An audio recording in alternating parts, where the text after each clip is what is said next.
Welcome to the Funny Books and Firewater podcast. Each week these idiots pair cocktails with comic books. You can find the cocktails, drinking game rules, and playlists on the blog at funnybooksandfirewater.com.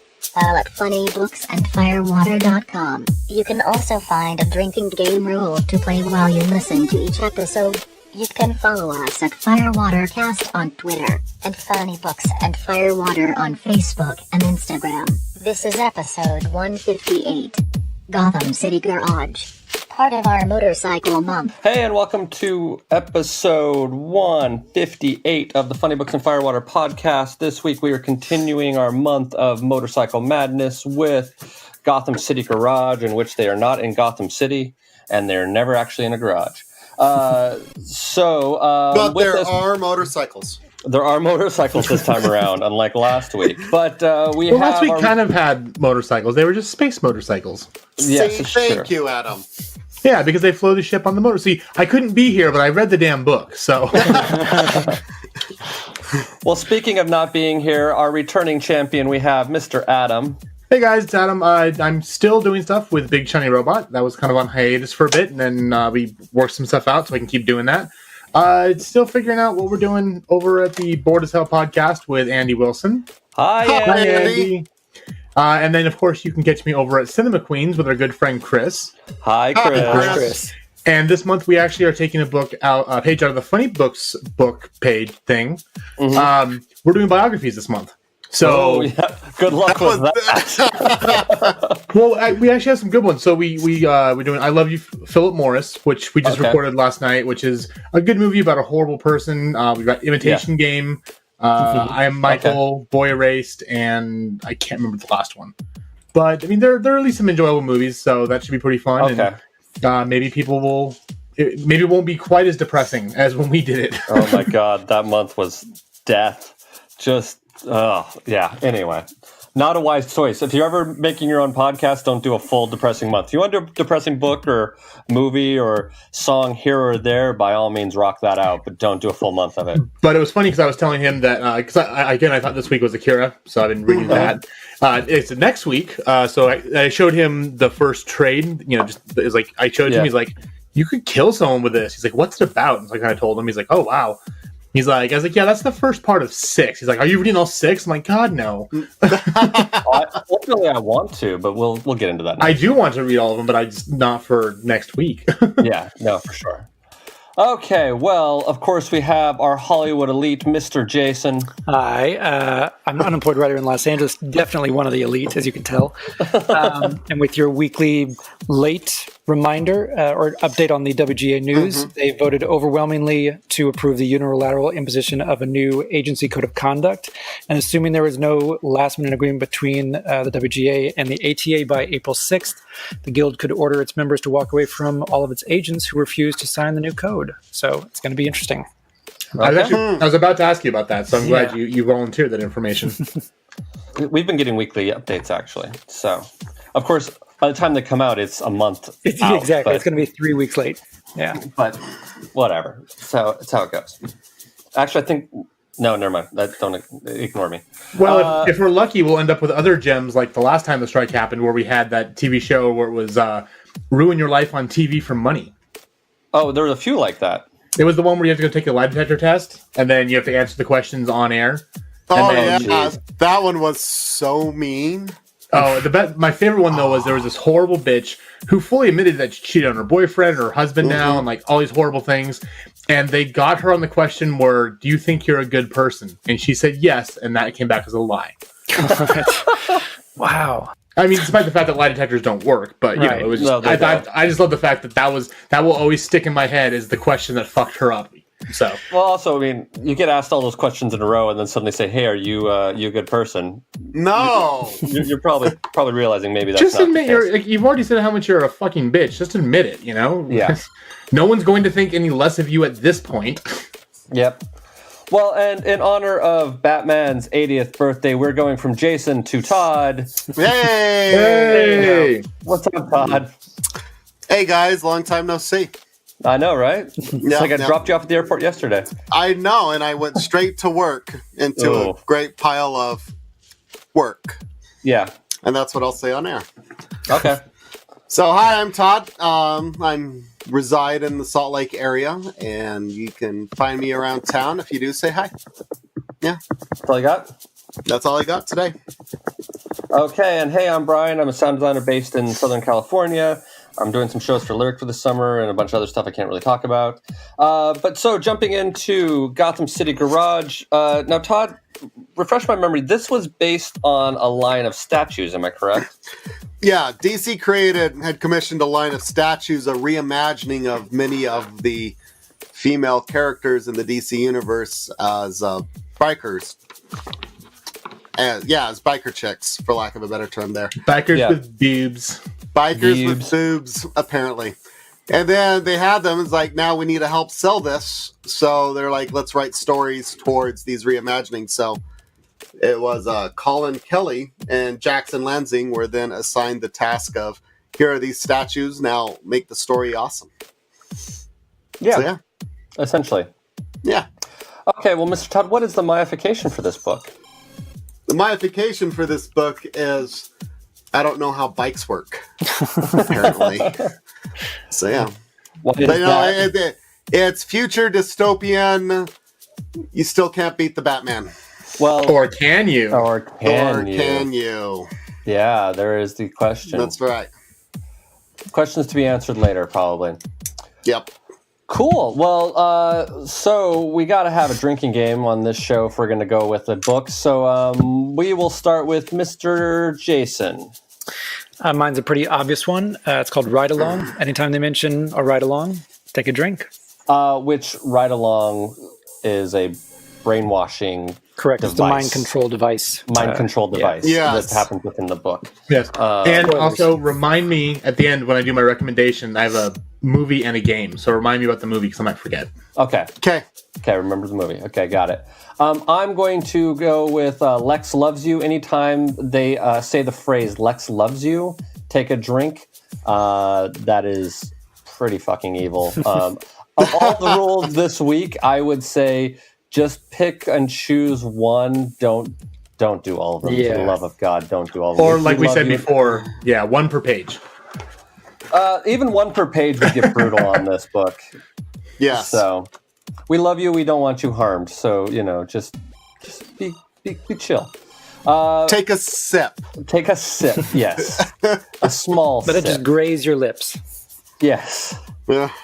Take That's a how you Mormon turn gay. slip. Oh, is it? Yeah. Didn't work on me. Mr. Adam, what is your drinking game rule? So mine's also pretty evil. It's called Vroom Vroom. Every time they're on a motorcycle, take a drink. Jesus.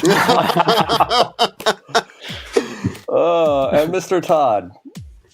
Mine is Dick. I see what you did there. So, Dick Grayson is on a few pages of this book, and as every time they make a double entendre, you need to take a drink. Okay. Probably the least of the evil rules we have for this week. Cool. Well, let's take a vote as to whether or not we believe it is worth our dear listeners' hard-earned time, money, and effort to go and hunt this book down and give her a read. Mr. Adam. It's a definite yes. And also, if you're on Comixology, it's on sale for like $3 right now. So, Nice. Okay. I'm a yes as well, and I actually look for it on DCU. It's not currently on there. I was a little bit disappointed by that because it's a little too Wait recent. till 8. Well, yeah, it's a recent, and then DCU's also getting augmented. It's like April 10th or 11th Yeah, for sure. is when the real Which dump my happens. recommendation has to do with the DC Universe app as well, because I am a new convert to it. I'm sorry, kids. You're going to be hearing about it a lot from me. Mr. Jason, what is your vote? Mine is also a yes. Okay. And Mr. Todd? Yeah, I enjoyed it. Okay. I'm actually surprised. I thought Adam would vote against this, to be honest with you. I'm a little surprised. really? Yeah, I don't know. There's something like it's a little fluff, you know what I mean? And it changes a little bit here and there. I didn't know if you would appreciate, or like not necessarily appreciate. I didn't know if you'd like it or not. So I was No, I liked it. My only complaint just was the artwork. So Okay, and that well- and that got better by the time the book ended. So Okay. Cool. Well, then let's jump into. I mean, we all recommend that you should read it. So let's go with songs for you to listen to while you while you read the book. Mr. Adam, what is your song for the playlist? mine is "I'm Just a Girl" by No Doubt. Oh, that's a good call. I like that one. I'm stealing from Captain Marvel with that one. Oh, that's true. Mr. Jason, what is your song for the playlist? It is Cells by the Servant. Okay. Never heard I do that not song. know. Yeah, I do not know that. If you remember when the Sin City trailer came out years ago, the instrumental version of this song was used for that soundtrack on the trailer. Okay. So once you hear the melody of it, you'll recognize it. Gotcha. Okay. Mine is a song called Beat the Devil's Tattoo by the Black Rebel Motorcycle Club. Great band on record. I would never pay to go see them live again. You can get the same experience. If you want to get the same experience of seeing Black Rebel Motorcycle Club live, take a picture of the band playing on concert, put it up on your background of your computer, and then turn your speakers up really loud, and you have the exact same experience as going to a concert, except for you can do this in the comfort of your own home because they don't fucking move for the entire fucking set. Jeez. I was going to say you should make a GIF of it, but then you're like, oh, they don't move. I'm like, never mind. Yeah, no, they do not fucking move. Like, they don't move. Like, they just stand there. And most, like, the time I saw them, there was all backlight, so you can't even see their faces. The only thing I gained from that concert was, oh, the drummer's a lady. I didn't know that. And, oh, two different guys sing the songs. They switch back and forth. Their voices sound so similar. I didn't realize that. You now know everything you need to know about going to a concert of Black Rebel Motorcycle Club. Don't waste your money. Anyway, and I love the band. Don't get me wrong. I love the band, but fuck that. Mr. Todd, what is your song for the playlist? It's Joan Jett's Bad Reputation. Nice. Okay. Yes. Is that... No, I'm like, is that in Captain Marvel? But I don't think it is. No, that one precedes the 90s. It does. I'm thinking... I know it's in Kick-Ass, I think. Because there's a fight scene. Yeah, it is. Yeah, that's in Kick-Ass. That might be what I'm thinking of. And it's Ronda Rousey's entrance music on WWE. Oh, good. That makes sense. Yeah, so there's your little Maya input for the day, since you can't be with us today. Thank you, Maya. Is he on his way to Seattle right now? I think he leaves tomorrow morning. I just know he's working extra to make some money to get there. So gotcha. All right. Well, there was a question I had for Maya, but hopefully someone else can make this make sense for me. Who is Brada? Big Brada. Barda. It is Mr. Miracle's beau. Big Barda is Mr. Miracle's wife. Oh, okay. I have Mr. Miracle, the new Tom King run, actually, and I was going to crack it open and start reading it. But you read that, and then you'll know who Big Barda is. Yeah, okay. She's part of the New Gods, and she hails from New Genesis. So okay. That was the one character I'm like, I don't know who the fuck this is. Yeah, same here. Yeah. So she's one of the New Gods. So yeah. Okay. Cool. Well, we have some playlists, we have a drinking game, but we need a cocktail to go along with this book before we send you on your merry way. So one for the road. Mr. Adam, what is your cocktail for this week? So mine's called the Kryptonian. You take 1 ounce of vodka, 1/2 ounce of blue curacao, lemonade and Sprite to taste, 2 lemon wedges, and 3 maraschino cherries.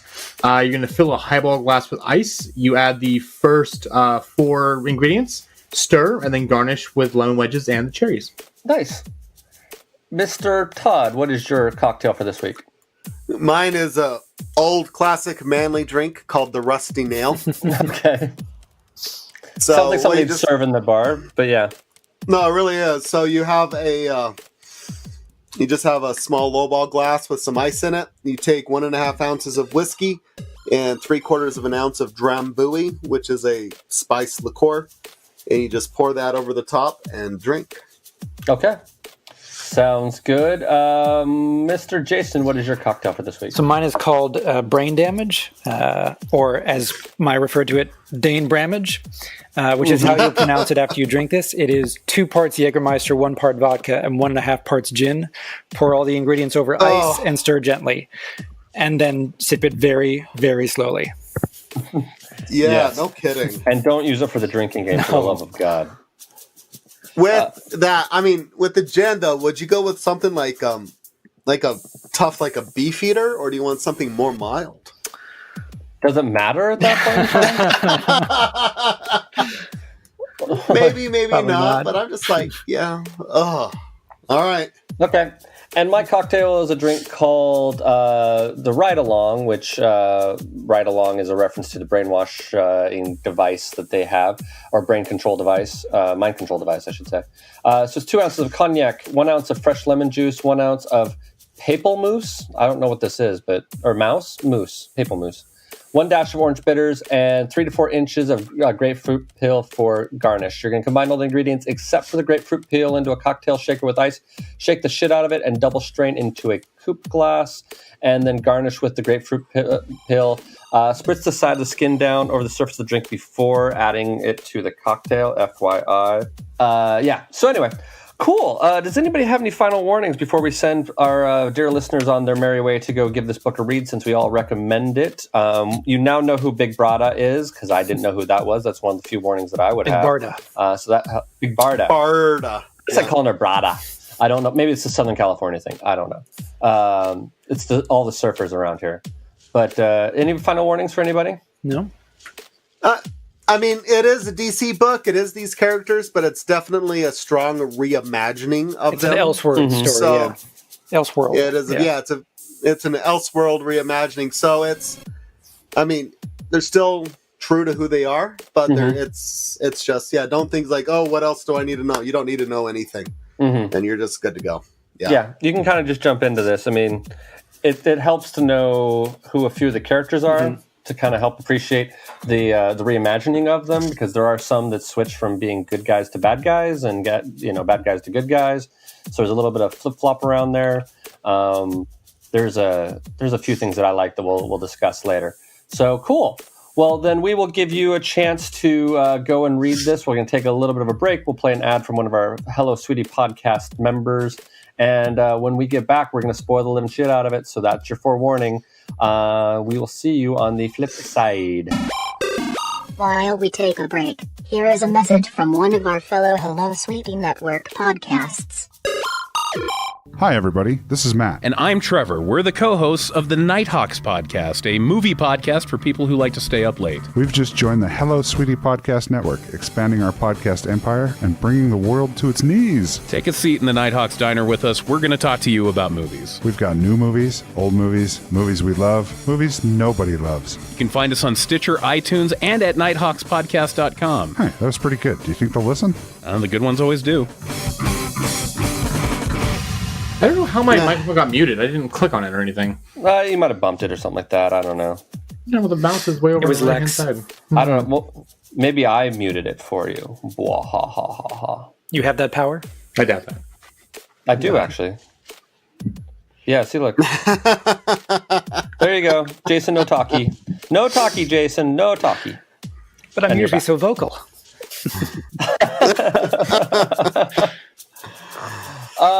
Who wants to do Not the summary? Not it. Oh, Mr. Adam. The only thing that sucks for Adam to do it is it's hard to do on the digital. Yeah, that's true. All right, so there's this place called the Last City.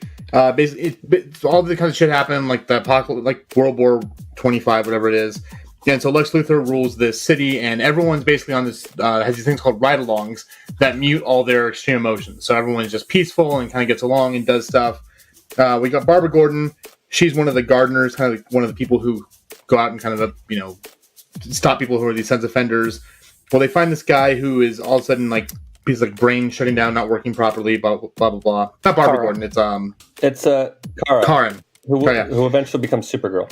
Yeah. So she's there, and like these enforcers look like Batman are going to kill this guy.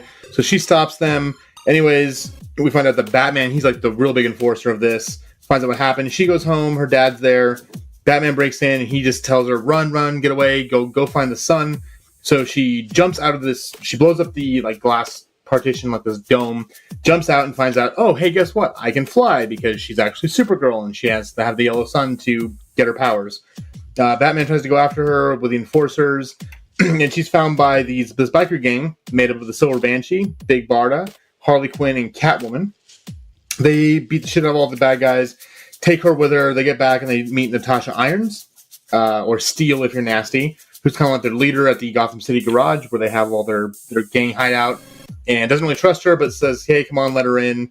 Let's see, we fast forward a little bit. We see Jim Gordon with Batman. Batman kills him.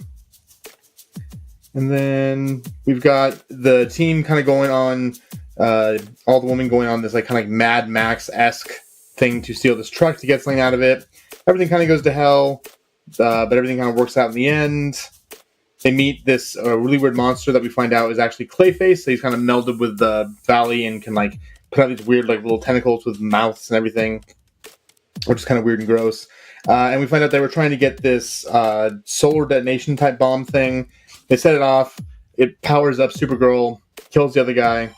And is that when they find Robin or Dick? I think it comes in a little bit later.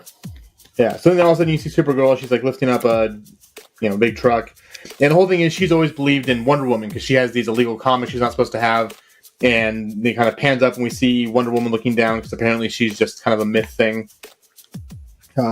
So now we go back and we've got Barbara Gordon. She's seen like a video that shows that her sister killed her dad. Batman saying you should come with me to help avenge that. They meet the Joker, or Harley Quinn does. It's kind of weird. Harley Quinn, basically, after this, you start getting individual issues for like almost each character that kind of tie into the whole thing. And this issue is mainly focused on Harley Quinn.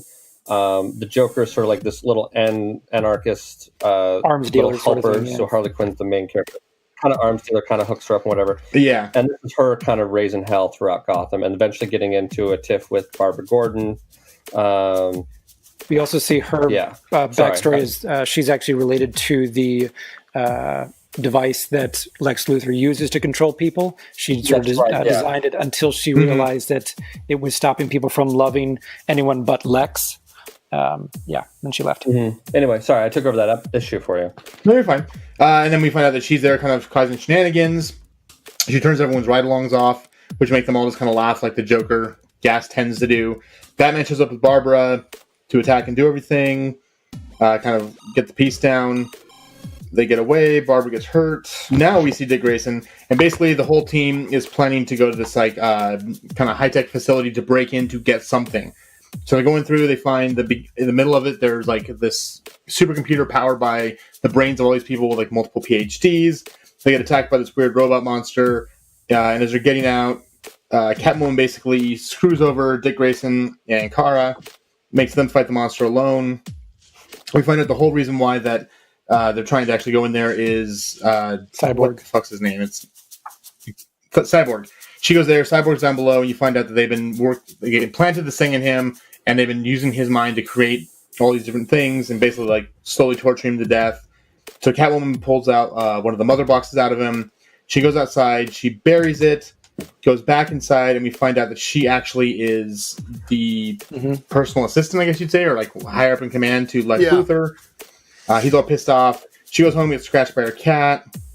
And actually, this is my favorite one, is where you've got Barbara and Kara both writing letters to each other. It's called The Two Letters, and basically explaining to them like how they feel. Kara saying, "Hey, I wish I could have brought you with me." Barbara saying like, "Yeah, I know that you supposedly killed her father, but I still love you for it." And then she actually sees the video where Batman killed her father. And then in the long run, it works out that Kara goes to rescue her. It's a trap, though, because Batman comes after him. In the middle of all that, though, the rest of the Gotham City gang starts trying to attack the city to blow it up. They get out, and they get away home free. Except the problem is that Batman put a tracker on Kara's bike, so while they're at the city, their garage, Batman comes in, everyone starts to fight him. He kind of fucks everyone up, and then who should show up but Wonder Woman, because she is real. So she and Batman have a bit of a fight. Batman kind of knocks everyone down, and finally Kara's like, "Fuck you, I'm an alien, I'm going to get you." So she starts to unleash her powers on him, and then they capture Batman, and they try to convince Wonder Woman to stay.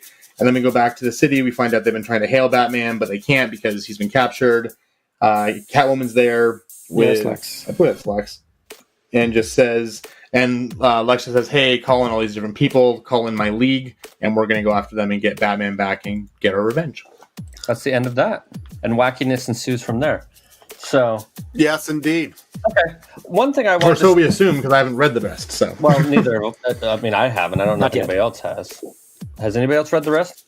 No, I do. There is one more trade, so there is an assumption of wackiness. Assumption of wackiness ensuing.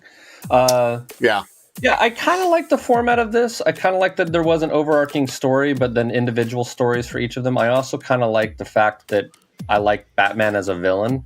I thought that was kind of cool. And like having all this like super force of that, like that sort of alternate idea of having all the female superheroes be the rebels and be the main characters of it, and Batman being the bad guy actually was kind of fun, and I kind of liked it. But what are other people's thoughts? So I really enjoyed this going through here. I mean, so it's definitely an Elseworld story. So with that, you've got Kara Gordon, and you're like, Kara, wait, she's blonde. Is that like, oh, it is Supergirl, as you go to find out.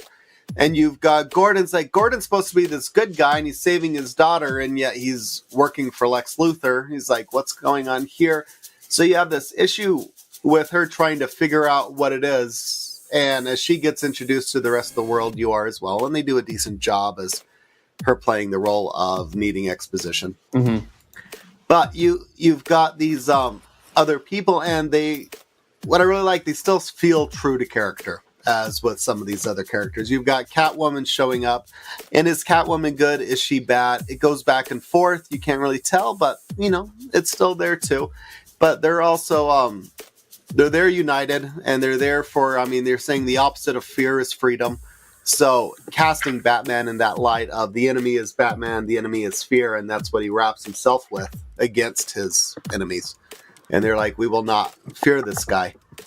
And we can, united, we can take things on. And it's got a good, fun message to it. And it's got a fun little aesthetic going on with them all being like biker gang members. Mm-hmm. Yeah. Okay. So, yeah. Cool. Mr. Jason, what are your thoughts? So I agree with Adam a lot in that issue 5, in which Kara and Barbara each write each other a letter. That's definitely the strongest issue in the volume for me. To me, most of the book hinges on the relationship that the girls have with each other, and especially Kara and Barbara. It being an Elseworld story is a bit of a... I know, I think without those relationships, it wouldn't work for me as well. Batman being a villain, I can definitely buy. He is that sort of dark and single-minded that he could go that route, but I still haven't gotten to the reason why he would be Lex Luthor's pawn yet. So I'm curious to see exactly how that is explained away. There are definitely parts of the book that I do enjoy, like all of the double entendres with Dick Grayson. The idea that Clayface left the old Gotham and just became part of this barren desert landscape was pretty cool. But it sort of meanders a little bit, and it's the storyline is a little wacky until it really gets into high gear in the 4th and 5th issue. But overall I enjoyed it, and the relationships between the girls are all fun. I can hear people having sex in the apartment next door. So way to go! Are they just trying to get back at you, Brian? Mr. Adam, what are your thoughts? No, so I do think it's interesting that you thought I wouldn't like this, because I was kind of hooked from the first page. It was again, it's an Elseworld story, so it's interesting to see set in a world that we're not used to. Because I was a big fan of the Injustice game, where Superman finally kills someone. He kills the Joker because of what he did that made him kill Lois Lane and his kid. And so you got this whole timeline that's completely different than what we're used to. So I always like seeing those spin-offs and those interesting takes on the mythology that we think we know, but we don't. And it was a lot of fun. It was, it reminded me of a movie I'm going to talk about at the end of this. And I didn't like the art at all. The art really, really bugged me at first. And then, it changed a couple times throughout, just the way the story was made. But no, it was fun. It was interesting. It was, girls kicking ass, which is always cool. Is able to see a different take on characters. Kind of a new take on Harley Quinn, kind of showing her the badass bitch instead of the Joker instead of being manipulated by the Joker, she kind of manipulates him. And it was just a lot of fun and interesting. And it had the whole Mad Max feel too, which Mad Max Fury Road is one of my favorite movies of all time. So you throw that in there, coupled with the other stuff I like about it, and it's just thoroughly enjoyable. Is it going to change your life? No. This is a fluff comic. But at the same time, you don't always need to go out there and dive into like a meat and potatoes type book to enjoy it. Sometimes you want that popcorn novel kind of thing. Okay. So. Yeah, no, I don't know. I felt like, I guess my thought is that we've read other things where it changes artists and it changes character, like, or at least not character, but like it changes perspectives every issue that you had a hard time getting into. I felt like this was done pretty well, so like I can see why you did like it, but that was where I was suspecting you might not have because you've had issues with the other ones in the past. You know what I mean? So. Mm-hmm. Well, no, and the art thing generally does bug me, but I always have a problem where the art changes and gets worse. And with this one, it just progressively got better, so that by the time you finish the book up, that's the artwork I wish they would have had all the way through. But it was like, I think issue 3 or so when it just kind of clicked and it got a lot better. So I just have problems when it changes, and then like, there were some one shots where it was, it was like it was Harley's story or this story or that story. But in the end, it all kind of tied into the final part of the story. And as Jason said earlier, the one that meant the most to me was the tale of the 2 letters. Because the whole, as Jason said, the whole point of the story ends up hinging on that relationship between Barbara and Kara. And if it wasn't for that to kind of bring it all together at the end, it would have been a lot weaker for it. And would have just been that, it's motorcycle bitches fighting Batman and bad guys, when this really had a point in that there was the reconnection of the 2 sisters because of the bullshit that was happening back by Lex and Batman and everyone else. And I still have the fact that, before Barbara even found out what had happened, that Batman did kill her father, that even though she said, I should hate you, she's like, I can't. And I think it's because deep down inside, she knew her sister well enough to know that her sister could never do that. And then she got the evidence later on that showed that, hey, you know what? This gut feeling I had was right the whole time. And sometimes even in life, you've got to go with those gut feelings. Sometimes all logic and all science is saying, hey, this is the way it should be. And your gut says, no, it should be this. Now, unlike anti-vaxxers, no, you're wrong, you're stupid. No matter what your gut says. But there are all those times you have to make that leap of faith, and it doesn't always work out for you, but sometimes it does, and then you can look back and be like, well, I was right. So, anybody else have any thoughts that they want to bring into this? I would like to point out the supreme moment of badassery when Wonder Woman smacks down Bruce. Oh yeah. Surrender, Agent of Luthor. Never. I respect that, but it was not a request. That's pretty well written. That is a really sweet line, actually. I remember that. I'm like, that was pretty bitchin', actually. Yeah, that was really good. Jason, have you read near the beginning of this show we've been doing? We read Wonder Woman: The Hecatea. Have you by chance read that yet? That's a fantastic book. You really should. You can get it cheaply. Yes, now. Probably now cheaply through the DC Universe. Or there's also the Greg Rucka. They released Wonder Woman by Greg Rucka, his earlier run, and it's part of that. When we first did it, it was like, what was the books? Like, I had to hunt it down in hardcover because it was out of print, and then they just brought it back. like 2 weeks after we recorded, they brought it, they released it as a soft cover. So we all spent way too much money to hunt that book down. Yeah, it's $18 on Amazon for the paperback, and that's actually by a third party vendor. Cool. I think it's even cheaper on Comixology or the DC app. I will look. It is most definitely worth a read. But it's awesome. But yeah, if you like that takedown moment, got it. Go read the Wonder Woman: The Hecatea. It's basically a battle between Wonder Woman and Superman or Batman. Wow, Batman for almost the entire book. And Wonder Woman, the one who's not a god. Loses. Yeah, pretty much. Nice. Right. Yeah, and it's only $10 on Comixology right now. Okay. So, if we're feeling good about stuff, we can go into final grades. I don't know if there's anything else people want to discuss before we do that. I think I'm pretty good. Okay. Yeah, let's do it. Cool. Then for self-contained, even though it does lead into another book, what is your grade, Mr. Jason? C. I mean, it wraps up a key emotional storyline, but the battle is clearly just beginning. Cool, Mr. Todd. It's also a C as well. I mean, the big baddie is definitely Lex Luthor, and you've got Batman captured, but what happens next is really the question as it goes on. So, cool. Mr. Adam. I'm also at a C as well. And this does, as Jason said, type of the story point, but it leaves things dangling, and there really is no sense of closure. This is just Act 1 of wherever the story is going. Okay. I'll go with the C as well. I mean, I think that each individual issue is kind of fun to read on its own as well, because you get the different characteristics of it, but so that makes it feel like it has sort of an interesting, okay ending.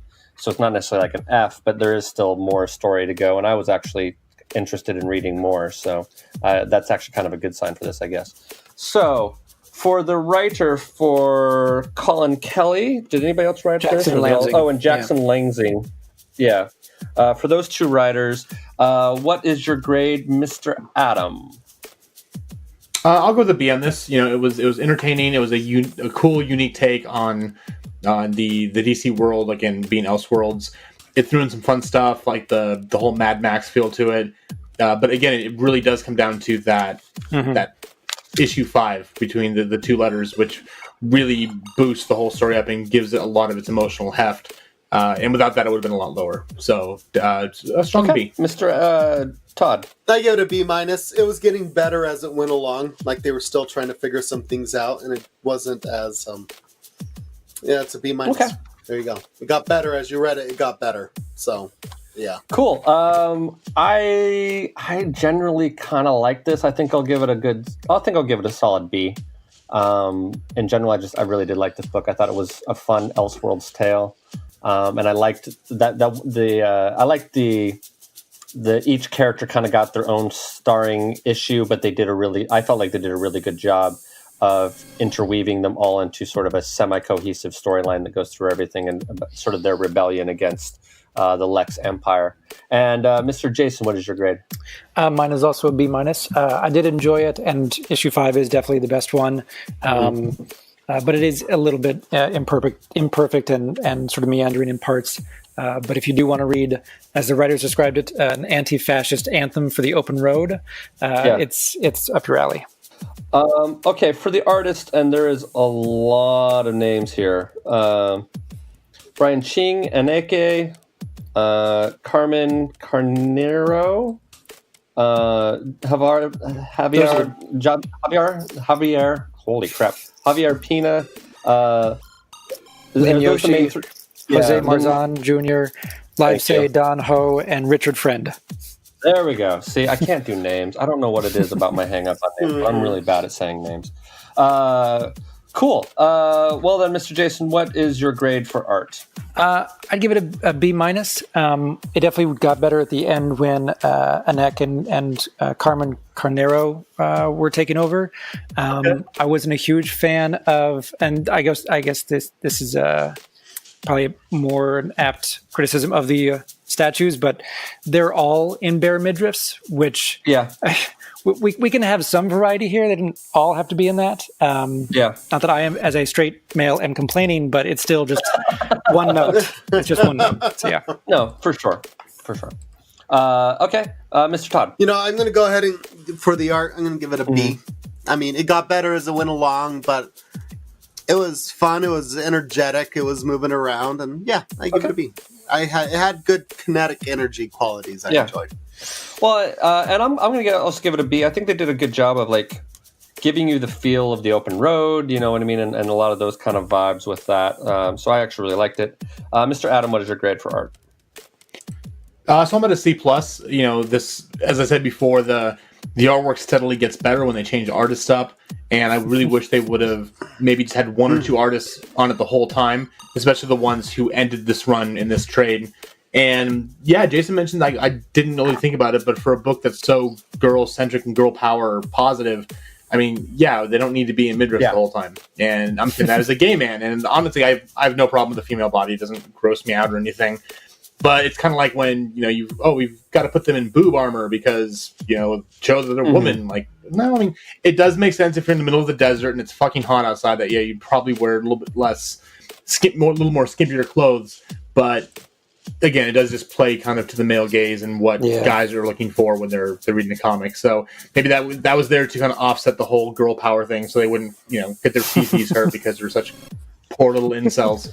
But no, I mean, again, if they would have started out strong instead of improving as it went on, I would have liked it a lot more. But again, it ends on a strong note. So cool.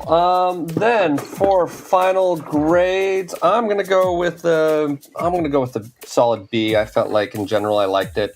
I felt like it was. I thought it was fun. I actually enjoyed it. I don't have a whole lot of other criticism. I just feel like that kind of runs in line with my votes, my grades for the other things I voted for art and writing. Mr. Todd, what is your grade? I had fun with it at the end of the day, so I'm going to give it a B as well. I mean, there's a lot of things to nitpick about it, but as you keep reading, I think it just keeps getting better and better. So I was much more excited at the end of it than when I first read it. It didn't grab me right away, but I've really been enjoying it at the end. So yeah, it's a solid B. Okay. Mr. Adam. So I'm going to go with a B minus. You know, the artwork was a big sticking point for me at first. The writing was pretty good, and again, especially, and I know I'm on broken record, but issue 5 was the best part of this whole thing, and it really lifted everything up. So I am kind of interested to see where the story goes. Not enough to go out and jump into a trade right away. Maybe down the road when I have time. But I had fun with it, and it's definitely a cool read. Cool. So, and Mr. Jason, I am also at a B minus.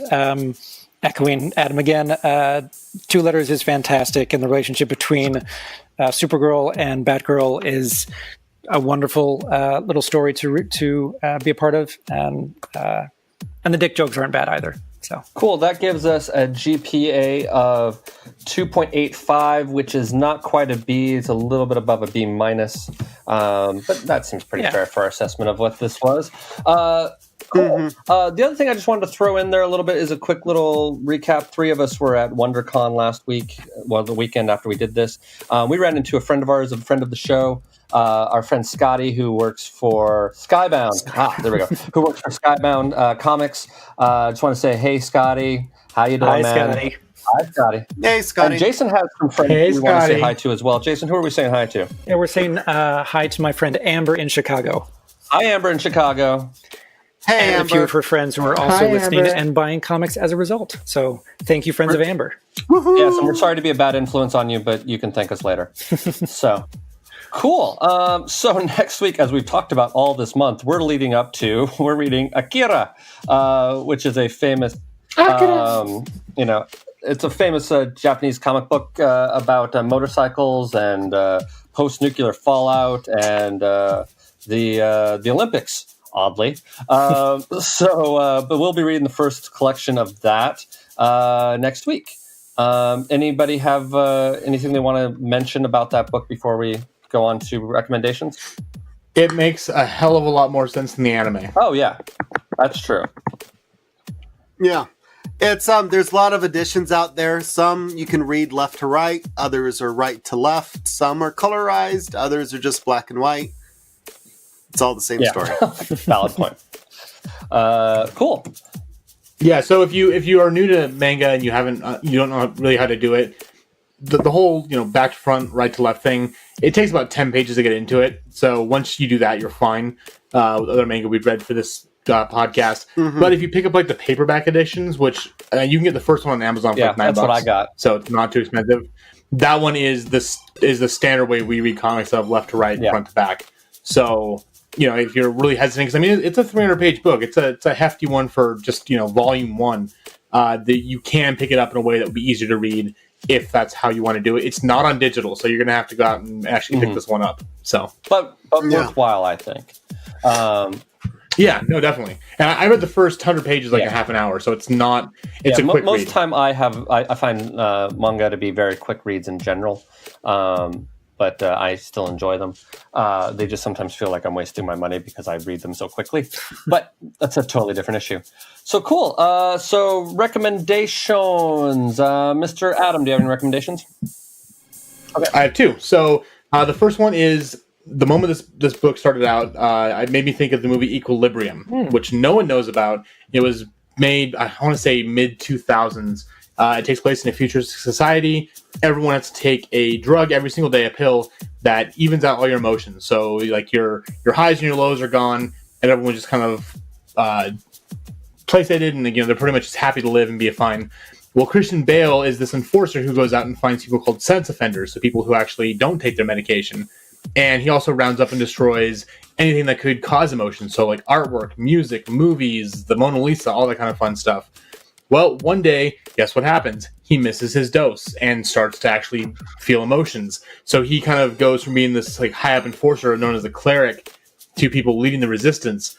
It's a fun story. It's really interesting. But the really, really cool thing with this is that the way they fight, I think it's called gun fu or gun kata.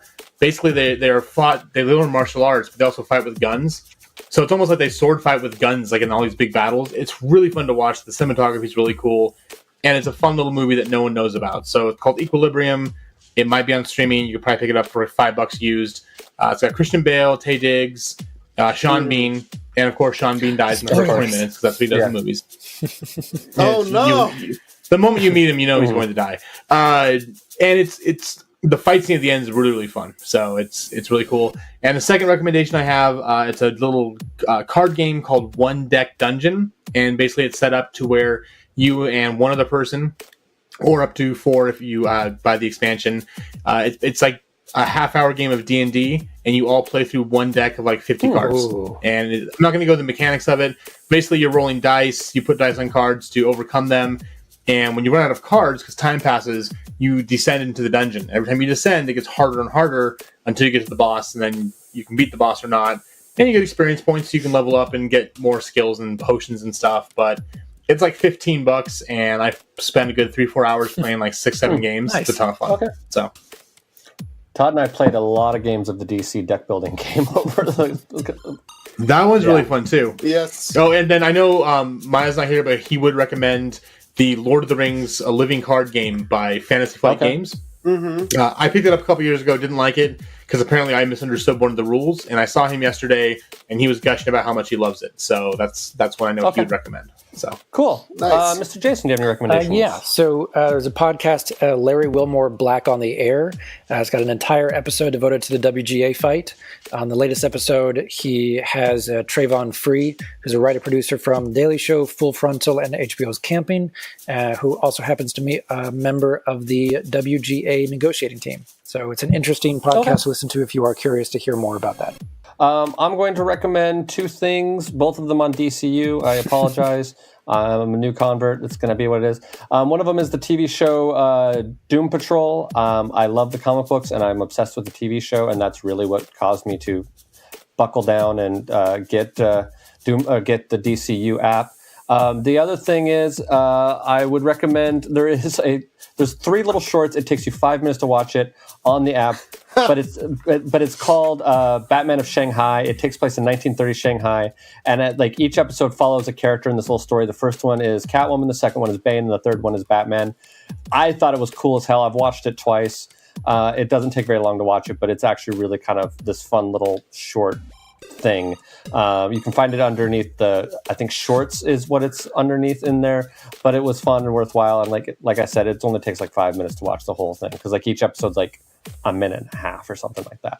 So anyway, yeah, that's my recommendation there. Mr. Todd, do you have any recommendations? Yeah, I think I kind of alluded to the Hikatia with Wonder Woman. That's most definitely a read if you enjoyed this as well. And just to piggyback on that DC Universe app is they've got comics on there as well, and the guided view on your big screen with it is fantastic. Yeah, I was checking out some stuff on that, and also, I mean, you can read them on your phone or like, which I kind of like having comic books on my phone, so that like when I'm sitting there waiting for a table at a restaurant or whatever, I can read them, and I have to haul a book around with me. So I have a few I've been reading that way as well.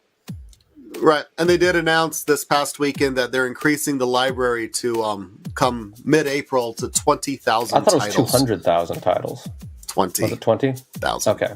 20,000 plus. It was a lot. Whatever it was a lot. Yeah. So 20,000 plus titles come mid-April, and it's just included. So, yeah. So it's finally the answer to the Marvel Unlimited subscription that's been out there for a while. Does it have a better working UI? I think it does. I don't know about DCU. I don't know about Marvel Unlimited, but DCU's its viewing for comics is actually pretty good. Their TV series are pretty good. The only thing is, I think I've heard that. I watched a little. They have like little DC University things, stuff like that, and they had one thing on reading comics on your TV. I've heard that, like, based on that, like the Roku may work a little bit better than like an Apple TV. Because like they're talking about a menu at the bottom of the screen that I could never fucking get to. So I don't know about that, but I was checking out what was it? Batman Hush this morning. I was looking through some of the art on that and watching that, and that was actually pretty cool. And then they also, they have Batman animated series on there. So I was watching some of those episodes. And then, like I said, they have Doom Patrol and the Swamp Thing series that they have coming out. We saw a preview for that at WonderCon. That looks gorgeous and really cool and creepy. I'm really excited about that one as well.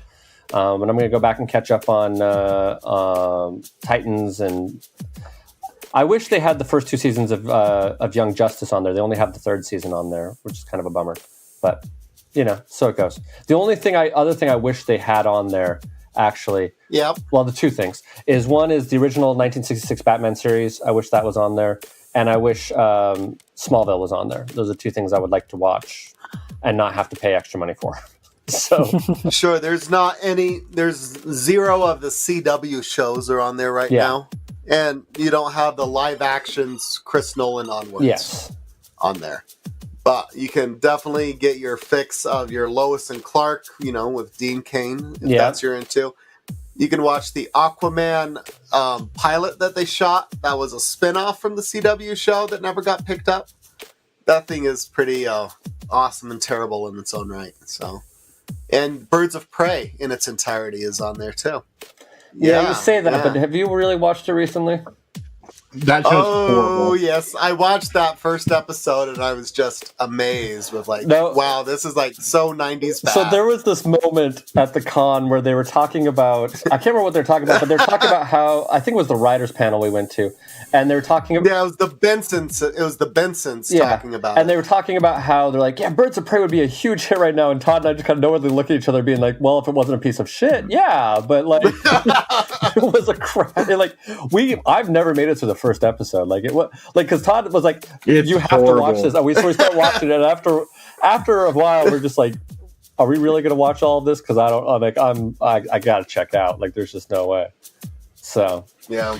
And then one thing I actually want to give a warning about, because we talked about it. So the Hecatea is still out of print in paperback or hardcover format. If you see it for a cheaper price on Amazon, be careful, because there's a German, a Chinese, and a French version out there. And they don't tell you that unless you go to the fine print. So see it does that. It's where it is reprinted is there's Wonder Woman by Rucka, Volume 1. And it is the first part of that. Yeah, and that's actually a 400-page book. Yeah. It's on sale right now for 30% off. So if you want to read that, which you should, either get it digitally for $10 or you can just buy that for $20, and that'll let you jump into not only that story, but another 200 pages of Wonder Woman stuff. But it's highly recommended. Just don't buy the individual ones. You can get the hardcover for $50 if you really want that experience. But you can get the kind of omnibus for a much better price. So. Yeah. Cool. Awesome. Does anybody else have anything else? No, I think cool. Yeah. I think we'll put a fork in this week's episode. Once again, hi to our friends from Comic-Con and WonderCon and Chicago and Utah. And hi, Sheena, if you're still listening. And hi, Lena. We know you're still listening now. We might have convinced Lena to be on an episode, by the way. So that'd be great. Maybe. We're gonna try to finagle.